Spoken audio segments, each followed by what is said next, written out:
Hello दोस्तों, नमस्कार, जय हिंद सभी साथियों को। कैसे हैं आप सभी लोग।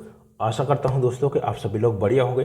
दोस्तों आज का वीडियो बहुत इंपॉर्टेंट होने वाला है। इस वीडियो में हम बात करेंगे उत्तर प्रदेश सामान्य ज्ञान के बारे में। दोस्तों बहुत सारे बच्चों का कमेंट आ रहा था कि सर उत्तर प्रदेश सामान्य ज्ञान से संबंधित भी एक वीडियो डालिएगा।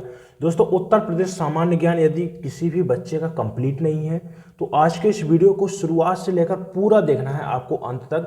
एक एक प्रश्न महत्वपूर्ण है। संपूर्ण उत्तर प्रदेश के बारे में बात करेंगे आज के इस वीडियो में हम। तो वीडियो को ध्यान से देखिएगा, फुल कंसंट्रेशन के साथ में देखना है आपको। और जो भी महत्वपूर्ण पॉइंट आपको बताता हूं, कोशिश आप यही करें कि उन या तो स्क्रीनशॉट करते चले या फिर उन पॉइंट को आप नोट कर लीजिएगा। ठीक है, देखिए 3 से 4 दिन आपके एग्जाम के लिए रह गए हैं। 17-18 फरवरी को आपका एग्जाम है। तो आपको इतना करना है कि जब भी एग्जाम देने जाएं एक नज़र डालकर जाइएगा आप एग्जाम में। फिर देखिएगा इस वीडियो का जादू कि आप कैसे हंसते खेलते अपने एग्जाम में प्रश्नों को कर पाते हैं। चलिए दोस्तों बढ़ते हैं। देखिए पहला प्रश्न है आपके सामने, और इसके पहले आपको एक काम करना है कि यदि आपने अभी चैनल को सब्सक्राइब नहीं किया है तो चैनल को सब्सक्राइब कर लें, और देखिए ज़्यादा से ज़्यादा इस वीडियो को आप शेयर कर दीजिएगा। ठीक है, चलिए पहला प्रश्न है आपके सामने। देखिए कह रहा है कि वर्ष 1937 से 1950 के मध्य उत्तर प्रदेश को किस नाम से जाना जाता था। तो चलिए दोस्तों इस प्रश्न के लिए आंसर करिए कि इसका सही आंसर क्या होगा। चलिए देखिए उत्तर प्रदेश की बात की गई है तो आपको याद रखना है कि उत्तर प्रदेश के अभी तक कुल कितने 5 नाम रखे जा चुके हैं, और इसको भी आपको याद रखना है कि 5 नाम कब रखे जा चुके हैं। यहां से प्रश्न बहुत इंपॉर्टेंट प्रश्न बनता है आपके एग्जाम में। चलिए थोड़ा सा आपको यहां पर समझना है, इसके बाद में फटाफट अगले प्रश्नों की ओर बढ़ चलेंगे। चलिए देखिए सबसे पहले जो नाम रखा गया 1836 में शुरुआत हुई। ठीक है, तो 1836 में सबसे पहले इसका नाम क्या रखा गया, उत्तर पश्चिम नाम के, उत्तर पश्चिम प्रांत के नाम से जाना गया हमारा। ठीक है, उत्तर प्रदेश। इसके बाद में क्या हुआ कि 1877 में फिर इसके बाद में इसका नाम चेंज हुआ। 1877 में उत्तर पश्चिम, ठीक है, क्या चेंज हुआ फिर, उत्तर पश्चिम के साथ में क्या जुड़ गया, आगरा और अवध प्रांत जुड़ गया। ठीक है, आगरा और अवध प्रांत जुड़ गया। अब आप समझ रहे होंगे, देखिए आगरा और अवध प्रांत क्या है, एक प्रकार का संयुक्त प्रांत है। ठीक है, तो देखिए फिर इसके बाद में नाम चेंज हुआ। कब चेंज हुआ, इसके बाद में आपको समझना है 1902 में इसका नाम चेंज हुआ। और क्या रख दिया गया भैया, ये भी आपको याद रखना है, संयुक्त। ठीक है, फिर क्या हुआ, फिर आगे का ये हट गया और इसके बाद में क्या हुआ, संयुक्त अवध और आगरा प्रांत के नाम से जाने लगा। ठीक है, इसके बाद में फिर नाम चेंज हुआ और 1937 में जो इसका नाम रखा गया, अवध और आगरा को हटा करके संयुक्त प्रांत कर दिया गया। क्या कर दिया गया, संयुक्त प्रांत कर दिया गया। और 1937 से लेकर 1950 तक क्या रहा इसका नाम, संयुक्त प्रांत के नाम से ही जाना जाने लगा था उत्तर प्रदेश हमारा। ठीक है, इसके बाद में क्या हुआ कि 24 जनवरी 1950 को फिर क्या है, उत्तर प्रदेश का गठन हुआ। और 24 जनवरी से ही क्या है भैया, आज तक हम उत्तर प्रदेश को उत्तर प्रदेश के नाम से ही जानते हैं। ये पॉइंट आपको यहां पर याद रखना है, बहुत इंपॉर्टेंट है। ठीक है, चलिए तो हमारा जो सही आंसर जाएगा option B is the right answer हो जाएगा। क्या है भैया, संयुक्त प्रांत। समझते हैं आप। ठीक है, एक एक मैंने आपको बताया है, 5 बार नाम चेंज किया गया है अभी तक। और इसके अलावा यह भी आपको याद रखना है, देखिए पूछा जाता है कि उत्तर प्रदेश दिवस कब मनाया जाता है, तो कब मनाया जाता है, 24 जनवरी को मनाया जाता है, जब उत्तर प्रदेश का गठन किया गया था। पूछा जाता है कि कब किया गया था, तो 24 जनवरी 1950 को हुआ था। ठीक है, यदि पूछता है कि उत्तर प्रदेश राज्य का विभाजन कब हुआ था, तो सन 2000 में हुआ था। यह भी आपको याद रखना है। ठीक है, चलिए उत्तराखंड राज्य बना था ना। चलिए, और उस चीज से संबंधित यह है हमारा अगला प्रश्न। चलिए नेक्स्ट प्रश्न है, कह रहा देखिए उत्तर प्रदेश को विभाजित कर नवंबर 2000 में किस नए राज्य का गठन किया गया। तो याद रखना है आपको कि मैंने बताया कि गठन कब हुआ था, 24 जनवरी 1950 में हुआ था। ठीक है, आपने समझ लिया है। ठीक है, अब बात करते हैं कि उत्तर प्रदेश का विभाजन कब हुआ था। तो उत्तर प्रदेश का विभाजन हुआ था 9 नवंबर सन 2000 में। याद रखिएगा, सन 2000 में उत्तर प्रदेश से 13 जिलों को अलग करके, ठीक है, कौन सा राज्य बनाया गया था भैया, उत्तराखंड बनाया गया था। तो option B is the right answer. चलिए दोस्तों समझ में आ रही हैं सभी चीजें, तो एक लाइक जरूर कर दीजिएगा वीडियो को। ठीक है, चलिए मेरे दोस्त अगला प्रश्न है आपके सामने, कह रहा है कि उत्तर प्रदेश का पूर्वी देशांतीय विस्तार क्या है, बताइएगा। तो option C is the right answer हो जाएगा। पूर्वी देशांतरी विस्तार क्या है? 74 डिग्री 5 मिनट से लेकर, ठीक है, 84 डिग्री 71 मिनट के मध्य। ये आपको याद रखना है, ठीक है, क्या है? तो ऑप्शन सी हमारा सही आंसर हो जाएगा। अब देखिए बहुत इंपॉर्टेंट यहां से प्रश्न पूछा जाता है कि उत्तर प्रदेश की, एक मिनट, पश्चिम से लेकर, ठीक है, पूछा जाता है कि उत्तर प्रदेश की पश्चिम से लेकर पूर्व तक की लंबाई कितनी है, ठीक है। दूसरा जो इंपॉर्टेंट यहां पर प्रश्न पूछा जाता है कि उत्तर प्रदेश की उत्तर से लेकर दक्षिण तक की लंबाई क्या है, ठीक है। ये बहुत इंपॉर्टेंट प्रश्न बनता है यहां पर, याद रखिएगा। तो पश्चिम से लेकर पूर्व तक कितनी है? 650, ठीक है, किलोमीटर है। और उत्तर से दक्षिण कितनी है? तो उत्तर से दक्षिण है 240 किलोमीटर। ये भी आपको नोट कर लेना है। चलिए अगला प्रश्न है दोस्तों, कह रहा है कि निम्न में से उत्तर प्रदेश राज्य का कौन सा वन्यजीव विहार ललितपुर में स्थित है? बताइएगा कौन सा वन्यजीव विहार उत्तर प्रदेश के ललितपुर जिला में स्थित है, ये आपका प्रश्न है, बताइएगा। चलिए तो देखिए एक एक को देखते हैं। यदि प्रश्न आपसे पूछता है कि उत्तर प्रदेश का सबसे पहला वन्यजीव विहार कौन सा है, तो आप कहेंगे सर कि कौन सा है? चंद्रप्रभा वन्यजीव विहार, जो कहां पर है? उत्तर प्रदेश के चंदौली में। यह भी आपको याद रखना बहुत इंपॉर्टेंट है, ठीक है। यहां से एक प्रश्न मिलेगा आपको देखने को, कह रहा है कि रानीपुर वन्यजीव विहार। तो रानीपुर वन्यजीव विहार कहां पर है? बांदा जिला में, ठीक है। कहां पर है? उत्तर प्रदेश के बांदा जिला में। हस्तिनापुर है मेरठ, उत्तर प्रदेश में, मेरठ जिला में है। और ये उत्तर प्रदेश का सबसे बड़ा, ठीक है, उत्तर प्रदेश का सबसे बड़ा वन्यजीव विहार है। ये भी आपको याद रखना है, ठीक है। महावीर स्वामी, तो महावीर स्वामी वन्यजीव विहार कहां पर है? महावीर स्वामी वन्यजीव विहार है ललितपुर जिले में है। तो यही ऑप्शन डी हमारा सही आंसर हो जाएगा, ठीक है। चलिए दोस्तों अगला प्रश्न, नेक्स्ट प्रश्न है, कह रहा है कि निम्नलिखित में से किस वंश का संबंध मगध साम्राज्य से नहीं है? देखिए मगध साम्राज्य पे, तो सबसे पहले जो मगध राज्य पर वंश आया वो कौन सा था? हर्यंक वंश था, ठीक है। कौन सा था? हर्यंक वंश था, ठीक है। पूछता है कि पहला वंश कौन सा है, तो पहला वंश था हर्यंक वंश, ठीक है। और राजधानी पूछता है हर्यंक वंश की, तो ये भी आपको याद रखना है, क्या रही थी? राजगृह रही थी। ये भी आपको याद रखना है, जिसको हम क्या है? राजगीर के नाम से भी जानते हैं, ठीक है। चलिए शिशुनाग ये भी रहा है, लेकिन देखिए चोल वंश नहीं रहा है, तो ऑप्शन सी यही हमारा सही आंसर हो जाएगा, ठीक है। चलिए नंद वंश भी रहा, ये भी याद रखेगा।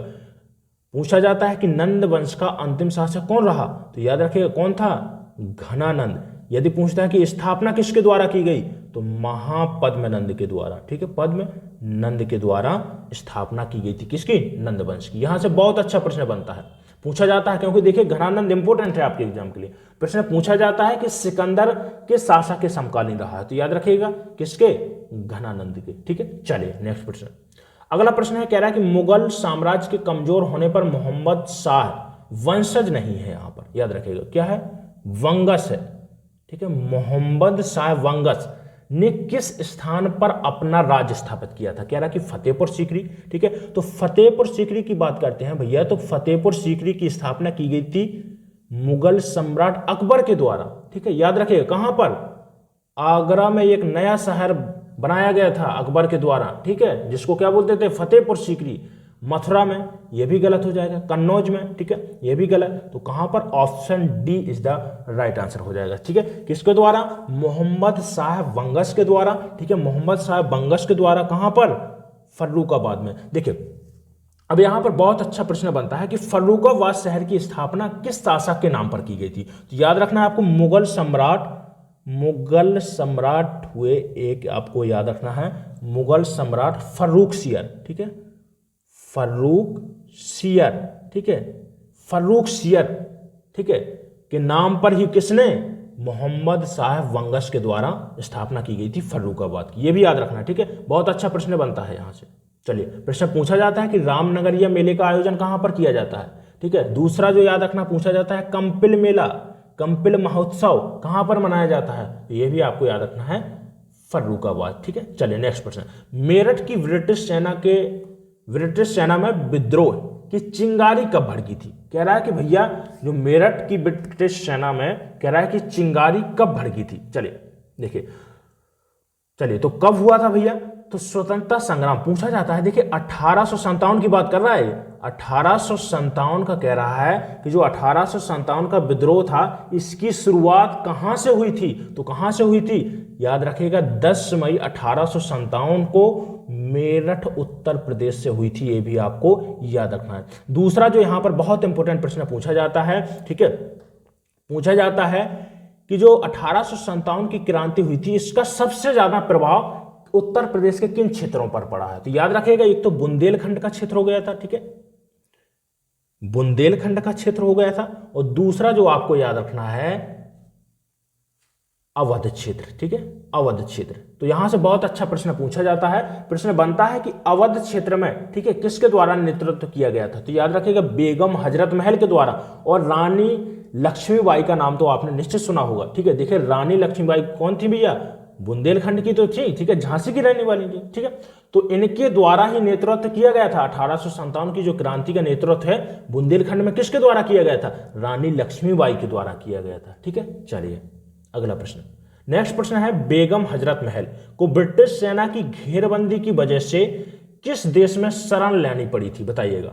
तो किस देश में लेनी पड़ी थी? नेपाल में लेनी पड़ी थी, ठीक है। तो यही आपका सही आंसर हो जाएगा, ऑप्शन ए के साथ में सही आंसर चला जाएगा, ठीक है। देखिए बेगम हजरत महल पूछा जाता है कि उत्तर प्रदेश के किस जिले में बेगम हजरत महल है? तो याद रखिएगा कहां पर है? उत्तर प्रदेश की राजधानी लखनऊ में, याद रखिएगा, ठीक है।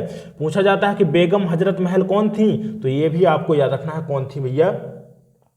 जो अवध के अंतिम नवाब हुए हैं, अवध के अंतिम नवाब कौन हुए? नवाब हुए वाजिद अली शाह, ठीक है, वाजिद अली शाह की पत्नी थी बेगम हजरत महल, और इन्हीं के द्वारा लखनऊ का जो अवध का क्षेत्र था, जो अवध प्रांत हुआ करता था, उसी का नेतृत्व किया गया था 1857 की क्रांति में। यह भी आपको नोट कर लेना है। चलिए अगला प्रश्न है, अगला प्रश्न है, कह रहा है कि 1885 है, ठीक है, मुंबई जो वर्तमान में, ठीक है, कह रहा है बंबई, वर्तमान में मुंबई के नाम से जानते हैं, कह रहा है कि हुए भारतीय राष्ट्रीय कांग्रेस के प्रथम अधिवेशन में उत्तर प्रदेश का प्रतिनिधित्व किसके द्वारा किया गया था? तो किसके द्वारा किया गया था भैया? गंगा प्रसाद वर्मा भी थे, जानकीनाथ घोषाल, ठीक है, लाला बैजनाथ थे, ठीक है। तो उपयुक्त यहां पर, ठीक है, ऑप्शन डी यहां पर हमारा सही आंसर हो जाएगा, सभी के द्वारा किया गया था, ठीक है। देखिए जो 1885 का प्रश्न पूछा जाता है कि कांग्रेस की स्थापना कब हुई थी? तो कांग्रेस की स्थापना A.O. ह्यूम के द्वारा, ठीक है, 1885 में की गई थी, ये भी आपको याद रखना है। दूसरा जो यहां से प्रश्न बनता है कि जो 1885 में, ठीक है, जो प्रथम अधिवेशन हुआ था कांग्रेस, इसमें अध्यक्ष कौन थे? तो याद रखना है आपको WC बनर्जी। कौन थे? व्योमेश चंद्र बनर्जी प्रथम अध्यक्ष थे। ये बहुत इंपॉर्टेंट प्रश्न है, कई बार पूछा जा चुका है एग्जाम में। पूछा जाता है कि प्रथम जो अधिवेशन हुआ था कांग्रेस का, इसके अध्यक्ष कौन थे 1885 का? तो कौन थे भैया? WC बनर्जी थे। और यदि पूछता है कि कहां पर हुआ था प्रथम अधिवेशन, तो याद रखिएगा आपके सामने ही उत्तर है, ठीक है, कहां पर हुआ था? बंबई में, ठीक है। चलिए अगला प्रश्न, नेक्स्ट प्रश्न है, कह रहा है कि पंडित जवाहरलाल नेहरू ने भारतीय राष्ट्रीय कांग्रेस के किस अधिवेशन की अध्यक्षता की थी? तो कहां पर की थी भैया? 1935 का लखनऊ का अधिवेशन था, ठीक है, यहीं पर की थी, ठीक है। तो ऑप्शन ए सही आंसर हो जाएगा। देखिए कांग्रेस के अधिवेशन, एक तो आपको याद रखना है लखनऊ का 1916 का जो अधिवेशन हुआ था, कहां पर हुआ था? लखनऊ में हुआ था। और इसमें खास बात क्या रही थी? खास बात थी भैया कि जो कांग्रेस के नरम दल था और गरम दल दोनों क्या है, एकजुट हो गए थे, ठीक है। दूसरा जो यहां पर महत्वपूर्ण पॉइंट पूछा जाता है, महत्वपूर्ण प्रश्न पूछा जाता है कि जो मुस्लिम लीग थी और कांग्रेस के मध्य समझौता कब हुआ था? तो याद रखना है जो 1916 का जो लखनऊ अधिवेशन है यहीं पर हुआ था, ठीक है, यह भी आपको नोट कर लेना है। चलिए अगला प्रश्न है, कह रहा है कि आगरा एवं अवध के संयुक्त प्रांत में गवर्नर की नियुक्ति की शुरुआत कब हुई थी? बताइएगा, गवर्नर की नियुक्ति। देखिए तो पहला तो जो इंपॉर्टेंट प्रश्न बनता है कि गवर्नर कौन था भैया? तो गवर्नर भी आपको याद रखना है सर स्पेंसर हर्टफोर्ड। क्या है? हर्टफोर्ड बटलर, ठीक है, याद रखिएगा। आपको सिर्फ बटलर के नाम से रख लीजिएगा, सर बोल सकते हैं बटलर, थोड़ा सा लंबा नाम है, ठीक है, बटलर, या फिर लिख लीजिएगा हर्टफोर्ड बटलर, ठीक है। सर हर्टफोर्ड बटलर थे, ठीक है। कौन? गवर्नर, ये भी आपको याद रखना है। लेकिन हमसे पूछ रहा है कि इसकी शुरुआत कब हुई थी। तो देखिए सबसे पहले जो गवर्नर बने थे वे, सबसे पहले ये उप गवर्नर थे, या बोल सकते हैं कि उप राज्यपाल थे। कहाँ के? बर्मा के, ठीक है। वर्मा के थे, ये भी याद रखना है आपको। तो कब थे बर्मा के? 1915 में बनाया गया था। इसके बाद में 1918 के, क्या भैया, 1918 में आगरा और अवध प्रांत किया है उपराज्यपाल रहे, उपराज्यपाल, ठीक है। और 1921 में फिर इनको क्या है भैया, गवर्नर बना दिया गया था। तो यही हमारा option A is the right answer हो जाएगा, ठीक है। देखिए सबसे पहले थोड़ा सा समझिएगा, सबसे पहले क्या थे? वर्मा के, ठीक है। उप गवर्नर बोल सकते हैं या उपराज्य बोल सकते हैं, ठीक है, उपराज्यपाल थे, ठीक है। इसके बाद में 1918 में आगरा और अवध के क्या है, 1918 में आगरा और अवध का उपराज्यपाल बनाया गया था इनको। इसके बाद में 1921 में क्या है भैया, अवध और संयुक्त प्रांत के क्या है, गवर्नर बना दिए गए थे, ठीक है। चलिए, यदि आपसे प्रश्न पूछता है कि कब तक रहे, ठीक है, आगरा और अवध के संयुक्त प्रांत के गवर्नर कब तक रहे हैं, तो याद रखिएगा 1922 तक, ठीक है। चलिए अगला प्रश्न है, कह रहा है कि कांच बालू निम्न में से किस क्षेत्रों में मिलती है? इलाहाबाद, झांसी के मुरारीवाला बेहट क्षेत्र, और कह रहा है कि चंदौली के चकिया क्षेत्र में, बांदा का शंकरगढ़, लोहगढ़, बोरगढ़ और धानट्रोल क्षेत्र में, और डी कह रहा है कि उपरोक्त सभी। तो यही हमारा सही आंसर हो जाएगा। देखिए जो कांच बालू, यदि आपसे पूछता है कि किस क्षेत्र में मिलती है, तो याद रखिएगा, देखिए इलाहाबाद हो गया, झांसी हो गया, चंदौली हो गया, बांदा, ठीक है, मिलती है। लेकिन पूछता है कि कांच बालू सबसे अच्छी किस्म की कहां पर पाई जाती है, तो यह भी आपको याद रखना है, प्रयागराज, ठीक है, प्रयागराज, और इसके अलावा चित्रकूट, ठीक है। ये दो जिले आपको याद रखना है, बहुत इंपॉर्टेंट है, ठीक है। चलिए अगला प्रश्न है, गंगा नदी उत्तर प्रदेश के किस जिले में प्रवेश करती है? ये बहुत अच्छा प्रश्न है, ठीक है, बहुत अच्छा प्रश्न है, कई बार पूछा जा चुका है। तो देखिए गंगा नदी सहारनपुर की बात करते हैं, तो प्रश्न बनता है कि यमुना नदी उत्तर प्रदेश में कहां से प्रवेश करती है, ठीक है। यमुना नदी तो कहां से प्रवेश करती है? सहारनपुर, उत्तर प्रदेश का सबसे जो उत्तरी जिला है, पूछा जाता है कि उत्तर प्रदेश का सबसे उत्तरी जिला कौन सा है? सहारनपुर है, ठीक है। तो यमुना यहां से प्रवेश करती है, ठीक है, ये भी आपको याद रखना है। और गंगा में कहां पर मिलती है? तो प्रयागराज में। यदि पूछता है कि यमुना नदी उत्तर प्रदेश में कितने जिलों से होकर गुजरती है, तो यह भी आपको याद रखना है, 19 जिलों से होकर गुजरती है, ठीक है। बिजनौर से प्रवेश करती है गंगा नदी, ठीक है। तो यही हमारा सही आंसर हो जाएगा, ठीक है। चलिए नेक्स्ट प्रश्न, अगला प्रश्न है, उत्तर प्रदेश राज्य में ग्रीष्म ऋतु में औसत अधिकतम तापमान कितना जाता है, बताइएगा, ठीक है। तो औसत पूछ रहा है, याद रखिएगा। वैसे तो देखिए 45 डिग्री तक चला जाता है, कहीं कहीं पर ऐसे जिले हैं, ठीक है, उत्तर प्रदेश जैसे बुंदेलखंड का क्षेत्र हो गया, बांदा हो गया, ठीक है, महोबा क्षेत्र हो गया, ठीक है, यहां पर 45 डिग्री भी पार कर जाता है कहीं कभी कभी, ठीक है। लेकिन हमसे पूछ रहा है कि औसत अधिकतम तापमान, औसत समझ रहे हैं ना, ठीक है। तो ये तो आपको जानना है औसत अधिकतम, और दूसरा याद रखना है औसत न्यूनतम कितना जाता है गर्मी के दिनों में, ठीक है, न्यूनतम, ठीक है। तो औसत अधिकतम तापमान जाता है 36 से 39 डिग्री तक, ठीक है, 36 डिग्री से लेकर 39 डिग्री तक, ठीक है। और दूसरा जो है औसत न्यूनतम की बात कर रहा है, तो 21 डिग्री से लेकर 23 डिग्री तक, ठीक है, 21 से लेकर 23 डिग्री तक। तो हमें देखना है, देखिए ये बात आपको याद रखना पड़ेगा यहां पर कि बिल्कुल सटीक आंसर देखना है। कभी कभी हो सकता है कि हमारे जो विकल्प दिए गए हैं, जो ऑब्जेक्टिव जो हमारे दिए गए हैं, वो हो सकता है कि बिल्कुल सटीक ना हो, ठीक है। हो सकता है कि जो प्रश्न आपको आंसर आ रहा है उससे सटीक ना हो, तो आपको देखना है कि सटीक आंसर आखिर कौन सा निकल रहा है, ठीक है। तो कौन सा है भैया? 40 डिग्री, ठीक है, ऑप्शन बी हमारा सही आंसर हो जाएगा, ठीक है। चलिए अगला प्रश्न, कांच की चूड़ियों के उद्योग के लिए उत्तर प्रदेश का कौन सा शहर प्रसिद्ध है? कांच की चूड़ियों के लिए, बहुत इंपॉर्टेंट प्रश्न है, ठीक है। तो कांच की चूड़ियों के लिए जाना जाता है, फिरोजाबाद जाना जाता है, और इसी कारण से भैया सुहाग, ठीक है, सुहाग नगरी के नाम से जानते हैं किसको? फिरोजाबाद को। क्योंकि देखिए जो चूड़ियां है ना, वो किसका प्रतीक माना जाता है?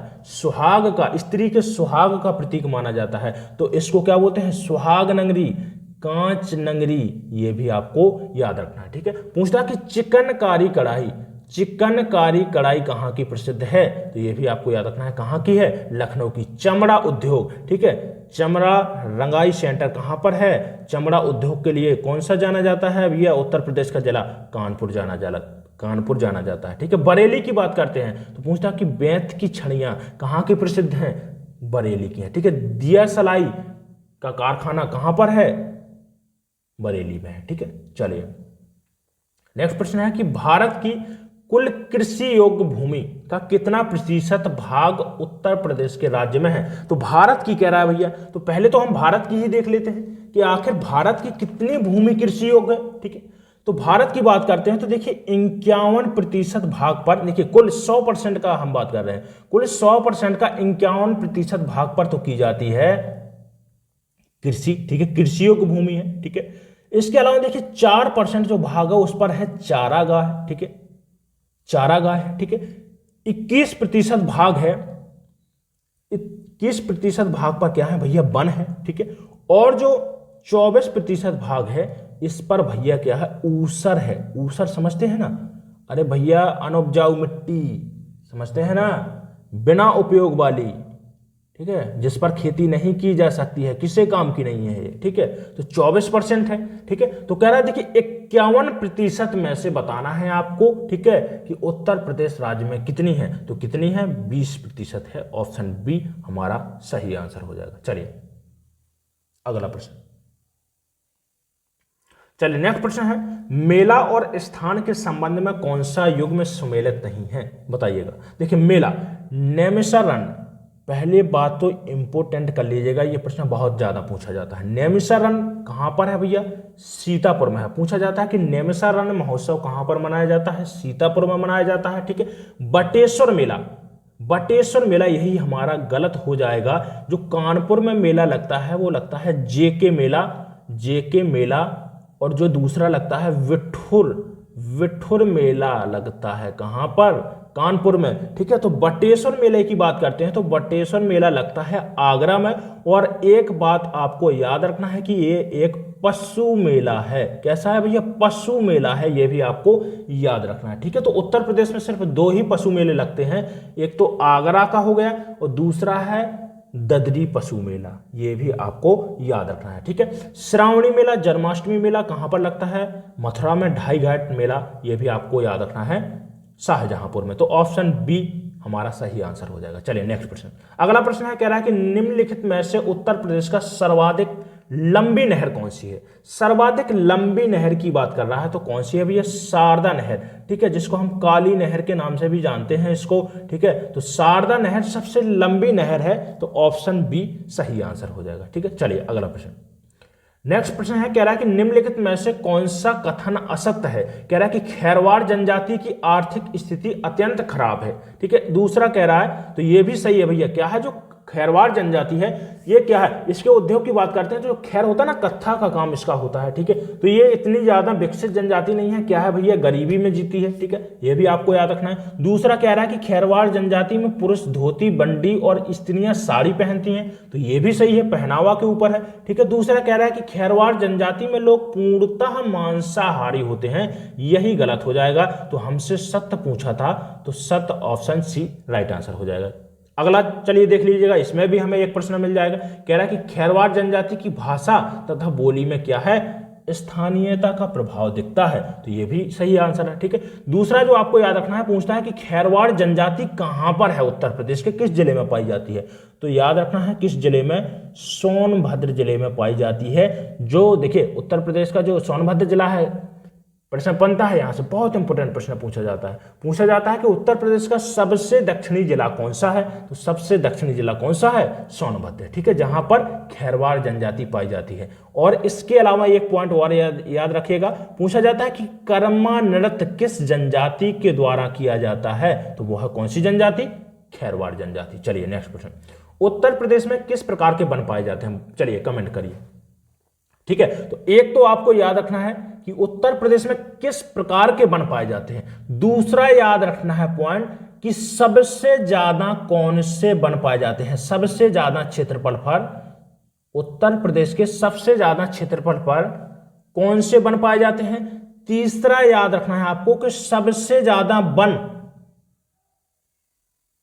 किस जिले में पाए जाते हैं, उत्तर प्रदेश के किस जिले में है। ठीक है, ये 3 पॉइंट बहुत इंपॉर्टेंट है। चलिए देखते हैं, कह रहा है उत्तर प्रदेश में किस प्रकार के वन पाए जाते हैं। चलिए आंसर देखते हैं। तो किस प्रकार के उष्ण कटिबंधीय नर्म पर्णपाती वन भी मिलते हैं, यह भी सही है।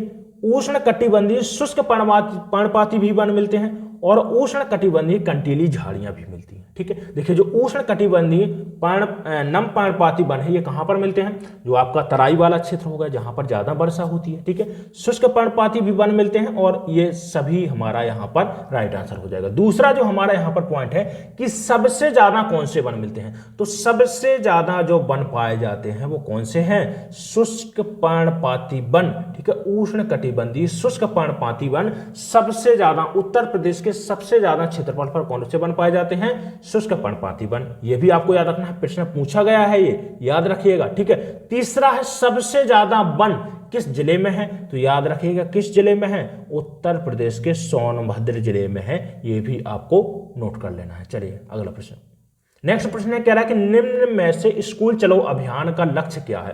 कह रहा है कि 6 से 14 वर्ष के बच्चों को 100% नामांकन कराना, ये भी सही है। कह रहा है कि ड्रॉप आउट का मतलब होता है कि जो बच्चे क्या है पूरी प्राथमिक शिक्षा पूर्ण करने के पहले ही स्कूल छोड़ देते हैं। मान लीजिए किसी बच्चे ने स्कूल में अपना दाखिला करवाया और 1-2 साल वो पढ़ा स्कूल में और पता चला कि प्राथमिक शिक्षा पूर्ण ही नहीं कर पाया, 1 से 5 तक पढ़ ही नहीं पाया, उसके पहले ही बच्चा ने क्या है कल्टी मार ली स्कूल से, तो यही क्या कहलाता है भैया, ड्रॉप आउट। ठीक है, तो कह रहा है कि ड्रॉप आउट दर को 50% से घटाकर 28% करना, यह भी सही है। कह रहा है कि शिक्षकों का शिक्षण गुणवत्ता में वृद्धि करना, तो यह भी सही है। तो ऑप्शन डी हमारा सही आंसर हो जाएगा। ठीक है, यदि पूछता है कि उत्तर प्रदेश में, देखिए यहां पर करंट अफेयर्स का बड़ा अच्छा प्रश्न बनता है, याद रखिएगा।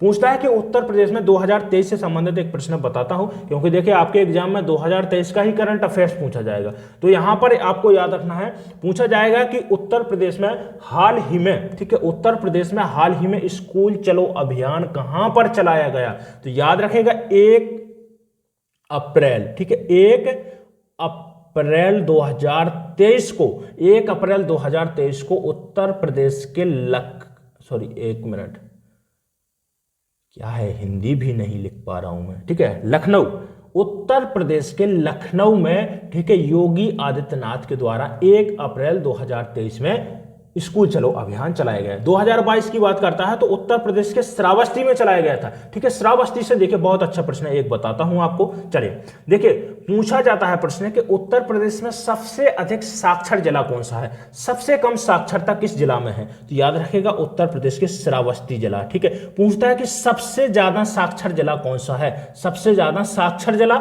मैं ये कम की बात की है मैंने, सबसे कम साक्षर जिला श्रावस्ती है। सबसे अधिक साक्षर जिला कौन सा है, गौतम बुद्ध नगर। ठीक है, ये याद रखिएगा। चलिए अगला प्रश्न, चलिए नेक्स्ट प्रश्न है, थारू जनजाति की कौन सी उपजाति स्वयं को राणा प्रताप का वंशज बताती है, तो कौन सी जनजाति, देखिए थारू जनजाति के अंतर्गत 7 उपजातियां हैं, जिनमें से देखिए राणा भी है एक। तो राणा जो जनजाति है वो क्या है, राणा प्रताप का वंशज का दावा करती है, वो कहती है कि भैया हमारे ही वंशज थे, कौन, राणा प्रताप। ठीक है, याद रखना है। तो option B is the right answer, Tharu जनजाति। प्रश्न यहां पर बहुत अच्छा पूछा जाता है कि थारू जनजाति किस वंश से है, तो याद रखना किस वंश से है, किरात वंश से। ठीक है, किरात वंश से है। दूसरा पूछा जाता है कि थारू जनजाति का मुख्य भोजन क्या है, मुख्य भोजन, तो मुख्य भोजन क्या है भैया, चावल है। क्या है, चावल है। ठीक है, अन्न की बात की गई है, तो कौन सा अन्न है। ठीक है, पूछा जाता है कि बदला विवाह प्रथा किस जनजाति में देखने को मिलती है, तो थारू जनजाति में। ठीक है, पूछता है कि उत्तर प्रदेश में थारू जनजाति किन क्षेत्रों में मिलती है, किस जिले में मिलती है, तो याद रखना है गोरखपुर हो गया। ठीक है, गोरखपुर, ठीक है, तराई क्षेत्र हो गया। ठीक है, ये आपको याद रखना है, और इसके अलावा महाराजगंज में भी मिलती है। ठीक है, चलिए, लेकिन सबसे ज्यादा यदि पूछता है तो सबसे ज्यादा पाई जाती है थारू जनजाति। ठीक है, उत्तर प्रदेश में। चलिए अगला प्रश्न है, कह रहा है कि वर्तमान में उत्तर प्रदेश में कुल कितने विश्वविद्यालय हैं, बताना है।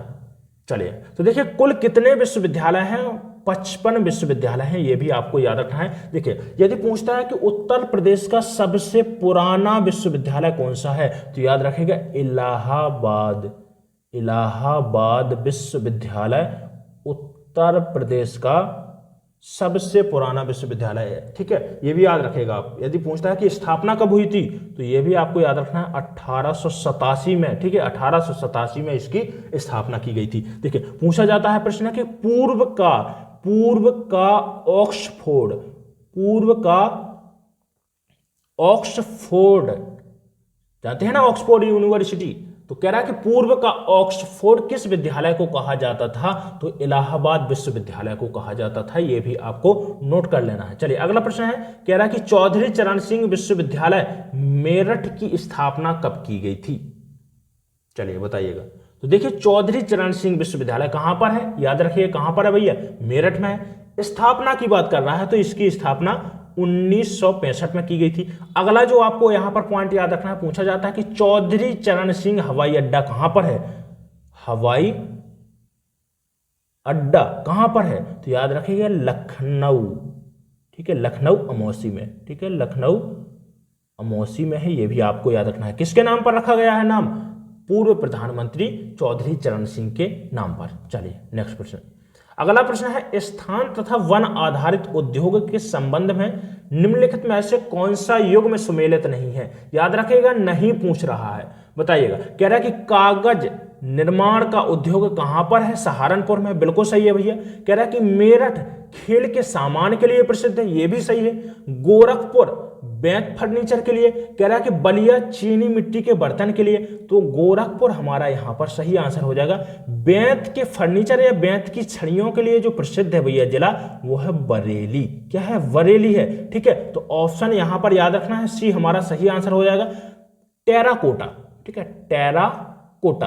प्रश्न बनता है कि टेराकोटा के लिए कौन सा उत्तर प्रदेश का जिला जाना जाता है? तो कौन सा जिला जाना जाता है भैया? गोरखपुर जाना जाता है, यह भी आपको याद रखना है। ऑप्शन सी हमारा सही आंसर हो जाएगा। चलिए अगला प्रश्न है, उत्तर प्रदेश सरकार द्वारा गुरु गोविंद सिंह राष्ट्रीय एकता पुरस्कार कब शुरू किया गया था?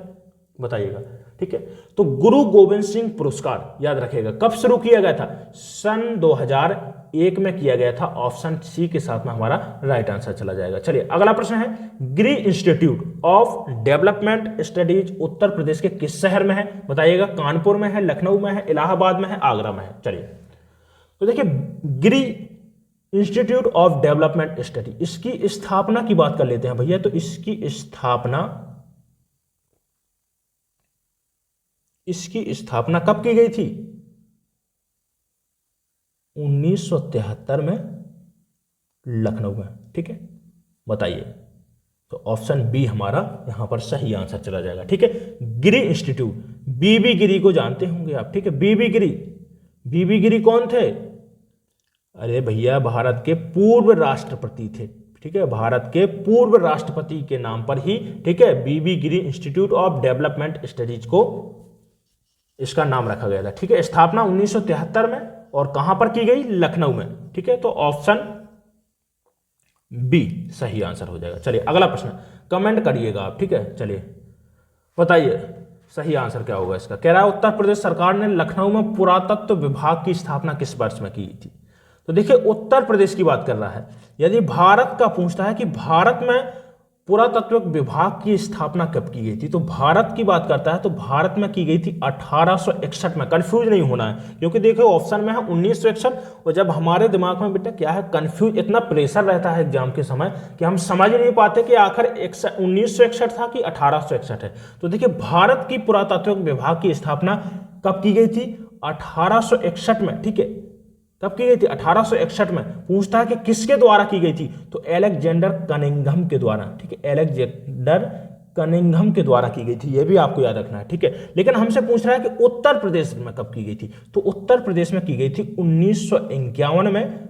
कहां पर? लखनऊ में, यह भी याद रखिएगा, कहां पर की गई थी? लखनऊ में। तो ऑप्शन ए सही आंसर हो जाएगा हमारा। चलिए नेक्स्ट प्रश्न है, निम्न में से उत्तर प्रदेश की प्रमुख चित्रकला शैली नहीं है। तो देखिए उत्तर प्रदेश की चित्रकला शैली कौन कौन सी आपको याद रखना है।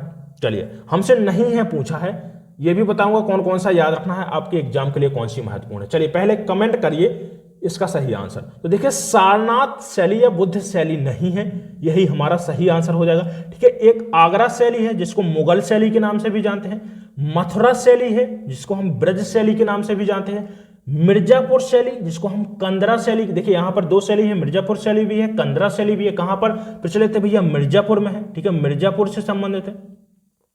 जो अगला आपको याद रखना है एक है बुंदेल शैली। ठीक है, बुंदेल शैली है। ठीक है, बुंदेल शैली। ठीक है, तो ये भी आपको याद रखना है। ठीक है, मिर्जापुर शैली, मथुरा शैली, आगरा शैली और बुंदेल शैली। ठीक है, चलिए तो ऑप्शन डी हमारा सही आंसर हो जाएगा सारनाथ। सारनाथ में भैया बुद्ध ने प्रथम उपदेश दिया था, ये भी आपको याद रखना है। सारनाथ कहां पर है? उत्तर प्रदेश के वाराणसी के अंतर्गत आता है। ठीक है, चलिए अगला प्रश्न है, तानसेन के दामाद हाजी सुल्तान ने ख्याल गायकी। ठीक है, पूछा जाता है कि ख्याल, ठीक है, जो ख्याल गायक है, जो ख्याल लोक गान है, ये कहां का है? तो याद रखिए कहां का है? उत्तर प्रदेश का है। ये भी बहुत इंपॉर्टेंट प्रश्न बनता है। ठीक है, तो ख्याल याद रखेगा। कह रहा है कि तानसेन के दामाद कौन थे? हाजी सुल्तान। कह रहा है कि हाजी सुल्तान ने ख्याल गायकी को प्रचलित कर किस घराने को जन्म दिया था? तो किस घराने को जन्म दिया था? आगरा घराने की नींव रखी थी। तो ऑप्शन बी हमारा सही आंसर हो जाएगा, तानसेन। तानसेन कौन थे भैया? बहुत अच्छा प्रश्न बनता है, यहां पर पूछा जाता है कि तानसेन कौन थे। तो याद रखिएगा अकबर के 9 रत्नों में से एक थे, ये भी आपको याद रखना है, जो अकबर के 9 रत्न थे। ठीक है, 9 रत्नों में से एक थे। पूछा जाता है कि अकबर ने तानसेन को कौन सी उपाधि दी थी? तो याद रखिएगा कंठाभरण। ठीक है, सॉरी, कंठाभरण वाणी विलास। कंठाभरण वाणी विलास की उपाधि किसने दी थी? अकबर ने दी थी। किसको? तानसेन को। देखिए तीसरा जो घुमा फिराकर आपसे प्रश्न बनता है, यहां पर पूछा जाता है कि तानसेन किस शासक, किस मुगल शासक के समकालीन थे? तो किस मुगल शासक के समकालीन थे? मैंने आपको बताया है कि अकबर के 9 रत्नों में से एक थे तानसेन। ठीक है, यह भी आपको याद रखना है। चलिए अगला प्रश्न, घाटों का नगर बताइएगा उत्तर प्रदेश के किस शहर को कहा जाता है? तो घाटों का नगर कहा जाता है वाराणसी, मणिकर्णिका घाट। ठीक है, घाटों के नाम से ही जाना जाता है भैया वाराणसी। ठीक है, इसके अलावा देखिए 80 घाट। अब 80 घाट आपको याद रखना है, यहां पर बहुत अच्छा प्रश्न बनता है, पूछता है कि महाकवि तुलसीदास की मृत्यु किस घाट पर हुई थी? तो याद रखेगा 80 घाट पर ही हुई थी। कहां पर? वाराणसी में। ठीक है, चलिए नेक्स्ट प्रश्न है, उत्तर प्रदेश के किस नगर को सुरमा नगरी, अभी हमने देखा था सुहाग नगरी, सुरमा नगरी कह रहा है कि भैया किस नगर को कहा जाता है? तो सीतापुर के लिए आपको मैंने बताया था कि नैमिषारण्य, नैमिषारण्य याद रखना है। ठीक है, बरेली दिया सलाई का उद्योग के लिए अपना विश्व में एक नाम बनाए हुए है बरेली। ठीक है, मेरठ की कह रहा है भैया, तो देखिए खेल के सामान के लिए प्रचलित है, खेल के सामान के लिए। लेकिन कह रहा है कि सुरमा नगरी, एक मिनट, सुरमा नगरी किसको? बरेली को कहा जाता है। तो यही हमारा सही आंसर हो जाएगा। ठीक है, चलिए अगला प्रश्न, नेक्स्ट प्रश्न है, कह रहा है कि निम्न में से कौन सा कथन असत्य है? चलिए कौन सा कथन, चलिए पढ़ते हैं ऑप्शन को। कह रहा है कि शाहजहां ने अपनी बेगम मुमताज महल, ठीक है, की याद में ताजमहल का निर्माण करवाया था। बिल्कुल भैया, प्रेम का प्रतीक मानते हैं।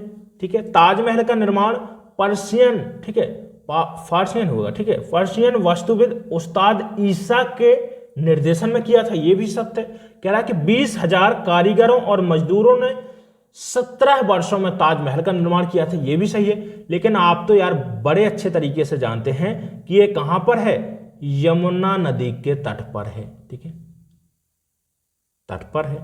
ठीक है, तो यही हमारा असत्य हो जाएगा, option D is the right answer. चलिए नेक्स्ट क्वेश्चन, राजापुर उत्तर प्रदेश के किस जनपद में है? तो राजापुर बताना है। राजापुर के संबंध में देखिए मैंने अभी बताया कि तुलसीदास, महाकवि तुलसीदास की मृत्यु कहां पर हुई? तो मैंने जैसा कि बताया भैया मृत्यु हुई थी 80 घाट पर। ठीक है, लेकिन जन्म की बात कर लेते हैं, तो जन्म कहां पर हुआ था? तो चित्रकूट जिले के अंतर्गत आता है एक छोटा सा नगर है राजाघाट। ठीक है, राजापुर। ठीक है, तो राजापुर में ही महाकवि तुलसीदास का जन्म हुआ था। ये किस जिले के अंतर्गत आता है? याद रखिएगा बांदा, यहां पर गलत है, चित्रकूट होना चाहिए। क्या है? चित्रकूट के अंतर्गत आता है, तो ऑप्शन सी हमारा सही आंसर हो जाएगा। चलिए अगला प्रश्न है, विठूर के संबंध में कौन सा कथन असत्य है? ठीक है, देखिए कहीं कहीं पर बांदा आपको लिखा मिलेगा, कहीं कहीं पर चित्रकूट लिखा मिलेगा, लेकिन आपको कंफ्यूज नहीं होना, याद रखिएगा। ठीक है, सही आंसर चित्रकूट। चलिए अगला है, कह रहा है कि ये प्राचीन काल में इसे ब्रह्मवर्त तीर्थ के नाम से जाना जाता था। बिठूर के बारे में कह रहा है, तो देखिए मैंने आपको बताया कि बिठूर मेला कहां पर लगता है? कानपुर में। ठीक है, तो बिठूर के संबंध में बताना है कि कौन सा कथन यहां पर गलत है। कह रहा है कि ब्रह्मवर्त तीर्थ के नाम से जाना जाता था, यह भी सही है। कह रहा है कि रामायण के रचयिता महर्षि वाल्मीकि का यह आश्रम था, यह भी सही है। कह रहा है कि सावन महीने में मेले का आयोजन किया जाता है, यही गलत हो जाएगा भैया। तो गलत ही हमारा क्या है यहां पर सही है। जो मेला है, ठीक है, बिठूर मेले का आयोजन दिसंबर माह में किया जाता है। कब? दिसंबर माह में किया जाता है, यह भी आपको याद रखना है। हिंदी का सावन कह रहा है यहां पर, मतलब अगस्त की बात कर रहा है, तो अगस्त में ना होकर कब किया जाता है? दिसंबर में। ठीक है, किया जाता है, तो ऑप्शन सी हमारा सही आंसर हो जाएगा। चलिए अगला प्रश्न है, उत्तर प्रदेश के सहारनपुर जनपद में स्थित शाकंभरी देवी मंदिर, बहुत अच्छा प्रश्न है। देखिए कह रहा है कि शाकंभरी देवी मंदिर मेले का आयोजन कहां पर कब किया जाता है? तो याद रखिए, कह रहा है नवरात्र में, दिवाली में, श्रावणी पूर्णिमा को, श्री कृष्ण जन्म अष्टमी के समय पर किया जाता है। तो बताइएगा। देखिए, तो शाकंभरी देवी मंदिर का आयोजन, मेले का आयोजन कह रहा है कि कब किया जाता है? तो देखिए इस वर्ष में 2 बार किया जाता है। ठीक है, वर्ष में कितने बार? 2 बार होता है। एक तो होता है नवरात्रि के समय, ठीक है, नवरात्रि के समय। दूसरा याद रखना है होली के समय, होली के समय। तो हमारा ऑप्शन ए के साथ में सही आंसर जाएगा। ठीक है, नवरात्र के समय। चलिए अगला प्रश्न, उत्तर प्रदेश के किस नगर को नाथ नगर के नाम से जाना जाता है? चलिए, मथुरा को, कह रहा आगरा को, वाराणसी को और गोरखपुर को। तो देखिए गोरखपुर को, ठीक है, गोरखपुर को नाथ नगर के नाम से जाना जाता है। ठीक है, गीता, एक मिनट, गीता प्रेस गोरखपुर। ठीक है, कहां पर है? गोरखपुर में है, आप तो नाम से ही समझ पा रहे होंगे। ठीक है, वाराणसी, जैसा कि बताया मैंने, घाटों का नगर कहा जाता है, घाटों का नगर। ठीक है, आगरा को पेठा नगर के नाम से जानते हैं, पेठा नगर। ठीक है, पेठा नगरी के नाम से जानते हैं। मथुरा श्री कृष्ण की, ठीक है, श्री कृष्ण की जन्मभूमि क्या है भैया? मथुरा। ठीक है, चलिए अगला प्रश्न है। चलिए नेक्स्ट प्रश्न है, कह रहा है कि निम्नलिखित में से कौन उत्तर प्रदेश का सबसे लंबा राष्ट्रीय राजमार्ग है? नेशनल हाईवे कौन सा है? NH-19। कौन सा है? NH-19 है, ऑप्शन बी सही आंसर हो जाएगा। ठीक है, चलिए अगला प्रश्न, 1857 के विद्रोह को सर्वाधिक प्रभावित क्षेत्र कौन से थे? अभी हाल ही में बताया मैंने। चलिए कमेंट करिए इसके लिए। चलिए दोस्तों शेयर कर दीजिएगा। ठीक है, ज्यादा से ज्यादा शेयर करिए इस वीडियो को, ताकि देखिए हर बच्चे तक ये सभी जानकारी पहुंच सके। ठीक है, हर बच्चे तक। देखिए जो उत्तर प्रदेश स्पेशल है, पूरा एक वीडियो में ही हम कंप्लीट कर रहे हैं, तो ताकि सभी बच्चे इसका फायदा उठा सके। ठीक है, चलिए 1857 की क्रांति कह रहा है, कब विद्रोह सर्वाधिक प्रभावित क्षेत्र कौन सा था? तो अवध था। ठीक है, नेतृत्व किसके द्वारा? बेगम हजरत महल, बेगम हजरत महल के द्वारा किया गया था। ठीक है, बुंदेलखंड में रानी लक्ष्मीबाई के द्वारा, रानी लक्ष्मीबाई के द्वारा नेतृत्व किया गया था 1857 की क्रांति का। ठीक है, कहां पर? बुंदेलखंड में। तो ऑप्शन यहां पर हमारा सी सही आंसर हो जाएगा, उपरोक्त दोनों। चलिए अगला प्रश्न, सामाजिक वानिकी और पारिस्थितिकी पुनर्स्थापना संस्थान उत्तर प्रदेश के किस शहर में स्थित है? चलिए बताइएगा। तो कहां पर है? इलाहाबाद। ऑप्शन बी के साथ में राइट आंसर चला जाएगा कि सामाजिक वानिकी पारिस्थितिकी पुनर्स्थापना संस्थान कहां पर है? प्रयागराज में है। ठीक है, लेकिन यदि पूछता है कि इसकी स्थापना कब की गई थी, तो यह भी आपको याद रखना है 1992 में। चलिए अगला प्रश्न है, उत्तर प्रदेश सरकार द्वारा जल प्रदूषण निवारण तथा नियंत्रण बोर्ड का गठन कब किया गया था? तो कब किया गया था? 3 फरवरी 1975 में। कहां पर किया गया था? लखनऊ में किया गया था। ठीक है, तो ऑप्शन ए के साथ में हमारा सही आंसर जाएगा। चलिए अगला प्रश्न है, भारत भारती सम्मान के अंतर्गत कितनी धनराशि प्रदान की जाती है, बताइएगा। तो देखिए भारत भारती, पहला तो प्रश्न बनता है कि भारत भारती सम्मान किस संस्था के द्वारा दिया जाता है, तो किस संस्था के द्वारा दिया जाता है, उत्तर प्रदेश हिंदी संस्थान, ठीक है, लखनऊ के द्वारा। उत्तर प्रदेश हिंदी संस्थान कहां पर है, लखनऊ में है। ठीक है, कहां पर, लखनऊ के द्वारा भारत भारती पुरस्कार दिया जाता है। ठीक है, धनराशि की बात कर रहा है तो कितनी दी जाती है, 5,02,000 रुपए दिए जाते हैं। यदि आपसे पूछता है कि देखिए कि भारत भारती सम्मान सबसे पहले किसको दिया गया था, सबसे पहला भारत भारती सम्मान, तो देखिए 1882 में किसको दिया गया था, महादेवी वर्मा को। ठीक है, महादेवी वर्मा को पहला। ठीक है, इसको याद रखिएगा। चलिए नेक्स्ट प्रश्न, उत्तर प्रदेश राज्य के किस शहर में पटना पक्षी विहार है, बताइए। तो देखिए पटना पक्षी विहार की बात की है हमने, चलिए आप कमेंट करिए तब तक। देखिए पटना पक्षी विहार की बात करते हैं तो पूछा जाता है कि सबसे छोटा पक्षी विहार, ठीक है, सबसे छोटा पक्षी विहार तो कौन सा भी है, पटना पक्षी विहार है। ठीक है, दूसरा आता है, याद रखिएगा। ठीक है, दूसरा जो आपको पॉइंट याद रखना है कि सबसे बड़ा कौन सा है, सबसे बड़ा, तो सबसे बड़ा पक्षी विहार की बात कर रहा हूं, कौन सा है, लाख वहोसी। लाख वहोसी पक्षी विहार कहां पर है, कन्नौज में, उत्तर प्रदेश के कन्नौज में है। यह भी आपको दोनों पॉइंट याद रखना है, सबसे छोटा भी पूछता है और सबसे बड़ा भी पूछता है। तो सबसे छोटा कौन सा है, कन्नौज, सॉरी सबसे छोटा पटना पक्षी विहार है, कहां पर है, उत्तर प्रदेश के एटा में है। यह आपको याद रखना है। ठीक है, चलिए नेक्स्ट प्रश्न, निम्न में से कौन सी नदी उत्तर प्रदेश में नहीं बहती है, देखिए कर्मनाशा। तो कर्मनाशा देखिए एक उत्तर प्रदेश की नदी है। प्रश्न यहां से बहुत ही अच्छा प्रश्न बनता है कि बिहार और उत्तर प्रदेश की, पूछा जाता है कि बिहार और उत्तर प्रदेश की सीमा कौन सी नदी बनाती है, तो याद रखिएगा कौन सी नदी, कर्मनाशा। इसको हम अपवित्र नदी के नाम से भी जानते हैं, यह भी आपको याद रखना है। ठीक है, बिहार के कैमूर जिले से निकलती है और बक्सर जिले में गंगा में मिल जाती है कर्मनाशा नदी। ठीक है, लेकिन आपको याद रखना है, प्रश्न बहुत अच्छा बनता है। यहां से पूछा जाता है कि बिहार और उत्तर प्रदेश की सीमा, तो कर्मनाशा नदी।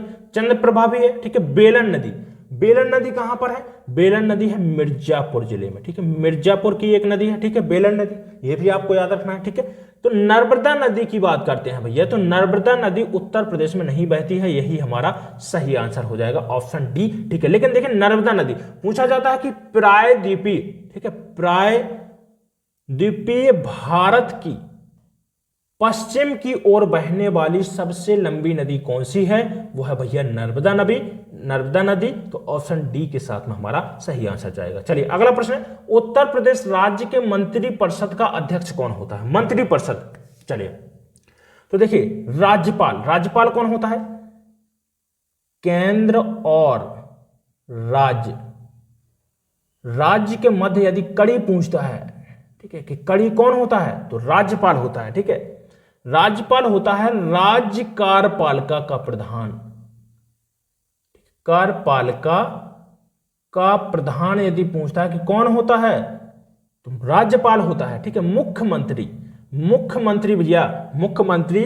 ठीक है, यही हमारा सही आंसर हो जाएगा कि उत्तर प्रदेश के मंत्री परिषद का अध्यक्ष कौन होता है, तो मुख्यमंत्री होता है, ऑप्शन बी सही आंसर हो जाएगा। ठीक है, ठीक है, देखिए देखिए मुख्यमंत्री की बात की है तो देखिए पूछा जाता है कि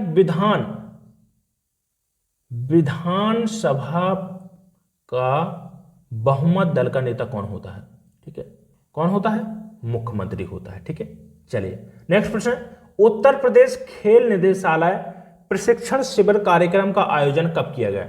उत्तर प्रदेश कह रहा है कि कब किया जाता है, कह रहा है कि प्रत्येक वर्ष किया जाता है, प्रत्येक 2 वर्ष बाद किया जाता है। तो देखिए खेल निदेशालय प्रशिक्षण शिविर कार्यक्रम का आयोजन कब किया जाता है, तो इसका आयोजन किया जाता है अप्रैल से। ठीक है, 1 अप्रैल से लेकर प्रतिवर्ष, ठीक है, प्रतिवर्ष 1 अप्रैल से लेकर फरवरी माह तक, ठीक है, चलता है। तो ऑप्शन ए हमारा सही आंसर हो जाएगा। चलिए नेक्स्ट प्रश्न, लक्ष्मण पुरस्कार बहुत अच्छा प्रश्न है, याद रखिएगा, बहुत अच्छा प्रश्न है, इंपोर्टेंट। कह रहा है कि लक्ष्मण पुरस्कार तथा रानी लक्ष्मीबाई पुरस्कार का वितरण सर्वप्रथम कब किया गया था? सबसे पहले कह रहा है कि सर्वप्रथम कब किया गया था, तो कब किया गया था? 1974 में किया गया था। ठीक है, बहुत अच्छा प्रश्न है ये। देखिए लक्ष्मण पुरस्कार की बात करते हैं तो देखिए लक्ष्मण पुरस्कार और रानी लक्ष्मीबाई पुरस्कार ये केवल देखिए उत्तर प्रदेश के जो, ठीक है, उत्तर प्रदेश के जो निवासी हैं उन्हीं के लिए दिया जाता है। ठीक है, याद रखिएगा जो लक्ष्मण पुरस्कार है ये दिया जाता है लड़कों को या पुरुषों के लिए है। ठीक है, और जो रानी लक्ष्मीबाई पुरस्कार है ये लड़कियों के लिए है। ठीक है, लड़कियों को दिया जाता है, ये भी आपको याद रखना है। चलिए, सबसे पहले 1974 में दिया गया था। प्रेमचंद का जन्म, चलिए प्रेमचंद का जन्म कह रहा है कि उत्तर प्रदेश में कहां पर हुआ था? लम्ही, सिराथू, बांसगांव और हापुड़। चलिए बताइए। तो देखिए प्रेमचंद की बात करते हैं तो देखिए वाराणसी के लम्ही, ठीक है, वाराणसी से 3-4 किलोमीटर लम्ही एक गांव पड़ता है, 3-4 किलोमीटर दूर। ठीक है, तो वहीं पर मुंशी प्रेमचंद का जन्म हुआ था। कहां पर? लम्ही गांव में। यह भी आपको याद रखना है। ठीक है, देखिए हापुड़, हापुड़ पूछा जाता है, हापुड़ से प्रश्न पूछा जाता है कि उत्तर प्रदेश का सबसे कम क्षेत्रफल वाला जिला कौन सा है? हापुड़ है। ठीक है, चलिए दोस्तों, सभी प्रश्न देखिए, एक एक प्रश्न हमने बड़े अच्छे तरीके से देखे। जितने संभावित प्रश्न, जितने भी महत्वपूर्ण फैक्ट बन सकते थे प्रश्नों से, हमने कोशिश की है कि आपको बताए जाएं। देखिए लेकिन आपको भी यहां पर एक काम करना पड़ेगा मेरा, कि ज्यादा से ज्यादा इस वीडियो को शेयर करें। वीडियो अच्छा लगा हो तो एक लाइक जरूर करें। ठीक है, फोर्स नहीं कर रहा हूं, यदि अच्छा लगा हो तो एक लाइक जरूर करें, लेकिन ज्यादा से ज्यादा इस वीडियो को शेयर करना है। आज का वीडियो यदि आपने ध्यान से देखा तो आज के वीडियो से ही आपको कम से कम 2 से 4-5 प्रश्न ऐसे रहेंगे। ठीक है, 4-5 प्रश्न ऐसे रहेंगे आपके एग्जाम में जो इस आज के आपको प्रैक्टिस सेट से मिल जाएंगे हूबहू बिल्कुल। ठीक है, तो वीडियो कैसा लगा है कमेंट करके बताइएगा। यदि आपने भी अभी तक चैनल को सब्सक्राइब नहीं किया है तो चैनल को सब्सक्राइब कर लें और ज्यादा से ज्यादा वीडियो को शेयर करिएगा। ठीक है, चलिए मिलते हैं अगले वीडियो में। धन्यवाद।